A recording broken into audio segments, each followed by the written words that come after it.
మాకంత అర్హత లేదా? 46 ఏళ్ళు పార్టీ మోసిన వాళ్ళకు ఓ 2 మండలాల మార్కెట్ యార్డు చైర్మన్ పదవి అడిగే అర్హత లేదా మాకు?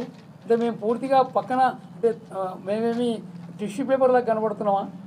టిష్యూ పేపర్లు అంటే కేవలం వాడుకుంటాం, తుడుచుకొని పడేస్తామనే మాదిరి మేము కనబడుతున్నామా?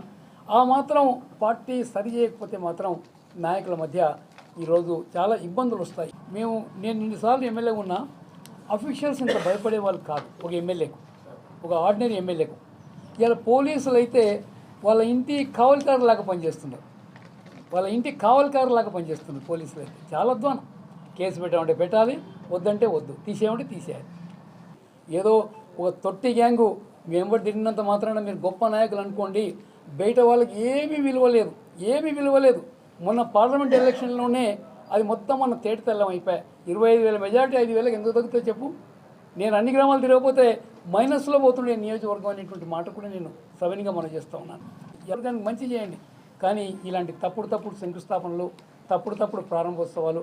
నిన్న సిగ్గుచేటు ఏమంటే తుమ్మల నాగేశ్వరరావు గారిని వనపర్తి నుంచి ఆయన అఫీషియల్ కార్లో పోనీయలే. అఫీషియల్ కారులో పోతే గోపాల్పేట కాడ వీళ్ళందరూ ఉన్నారంట, ఎక్కడ అడ్డగిస్తారని ఓ సాధారణ కారులో తీసుకొని వచ్చినారు. మళ్ళీ తుమ్మల నాగేశ్వరరావు గారికి కూడా ఎందుకంత అవసరం పడుతుందో నాకు తెలియలేదు. అంటే ఇంత కాంట్రవర్సీ ఉన్నప్పుడు ఎందుకు మేము తర్వాత చేద్దామని ఓ మాట అంటే అయిపోయేది. ఆయన వేరే కారులో తీసుకొని వచ్చి ఆడదాకా పోతే ఆడి కూడా మేము ఎంబడించి పోయి నేను దిమ్మకు అడ్డంగా నేను కూర్చున్నా. నా స్థాయి, నాకుండే హోదాకు నేను కూర్చోవద్దు కానీ కూర్చున్నా. ప్రపంచంలో ఏ మూల ఏ క్షణం ఏం జరుగుతుందో వేగంగా తెలుసుకోవడానికి తొలి వెలుగు వాట్సాప్ ఛానల్ని ఫాలో చేయండి.